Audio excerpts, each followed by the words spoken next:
Last week, I showed you guys how to make this Plumeria pen, and a lot of you guys like this little heart, so this week, I'm going to show you how to make it. I learned part of this beading heart from another YouTuber, so I will provide a link to her channel in the info box. The way how I finished this heart is a little bit different compared to hers, so pay attention. The best string to use is fishing line. Not only are they inexpensive, but they're also very strong as well. You want to grab a generous amount of fishing line. I'm using about 3 to 4 mm bicone beads. First, you want to start threading by 4 beads at any end of the thread. Pull all the beads to the center. Grab one end of the thread and loop it at the opposite end of the last bead. You should end up with something like this, kind of like a miniature size cross.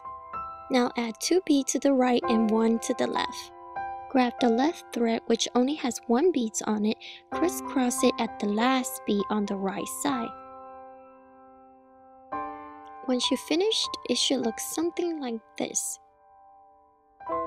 The next few steps are a little tricky, so pay special attention. Go ahead, add 4 beads to the right. Grab the same thread and loop it through the beads that where my finger is pointing. Remember to loop it downward. And this is how it should look when you pull it tight. Using the same string and add 2 more beads. Using the same string and poke it through the 2 beads.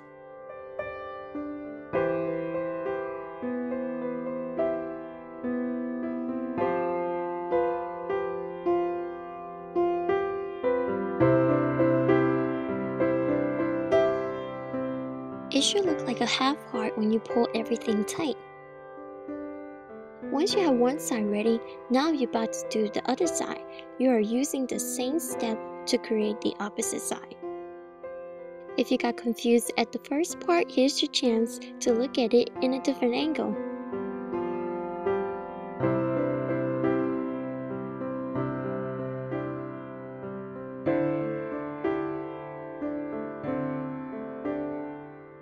Once you pull everything together, you should see that it forms a nice little heart.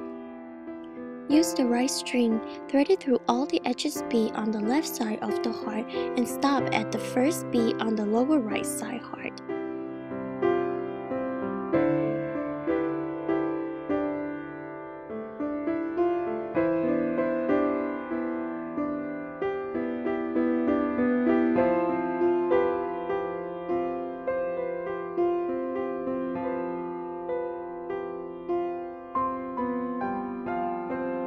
This is how it should look when you're done. Take your left string and thread it through the edges bead on the right side.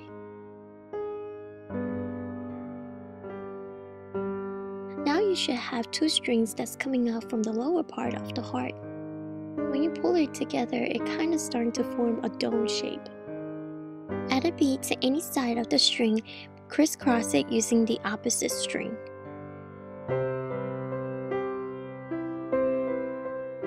When you pull it together, add 2 beads to the right and 1 to the left.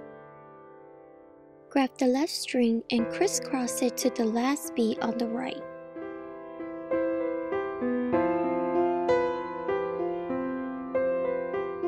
Add 1 bead to the left and 1 to the right. The right string needs to thread it through the first 2 beads on the left side heart.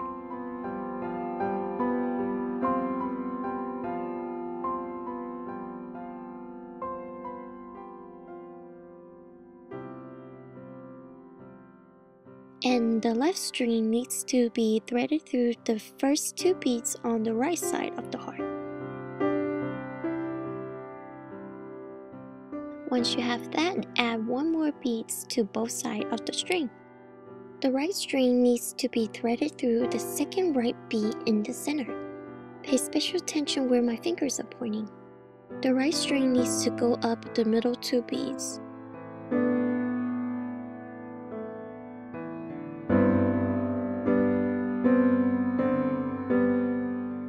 Once you finish that, pay attention to the 2 beads where my fingers are pointing.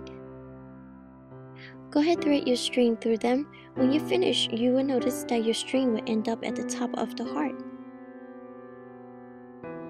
Now we have one side finished, we can go ahead and move on to the opposite side. You are using the exact same step and method. The reason why I loop the string around the heart in that way is because not only does the string will meet up at the top of the heart to end and tie the string together, but it also secures all the beads in its rightful place. At this point, you're pretty much done with the heart. If you take a closer look, you should see that every piece at least has 2 strings going through them. This will help to keep them in their rightful place. I like to tie 2 knots just to be sure they don't come loose. The problem with that is if you tie it twice, the knots become very visible. But I have a cool little trick. You can hide the knot inside the bead. Grab one end of the thread and just thread it through the bead that is right next to the knot. Give it a little tug, the knot should hide nicely in the center of the bead. Trim away the thread, now you are finished. To make it into a charm, I just simply add a small jump ring. I added lobster clasps to it so that it's interchangeable to 2 different bracelets. You can use this in so many different ways. You can add it to a bracelet, change it into a pendant, or make it into an earring.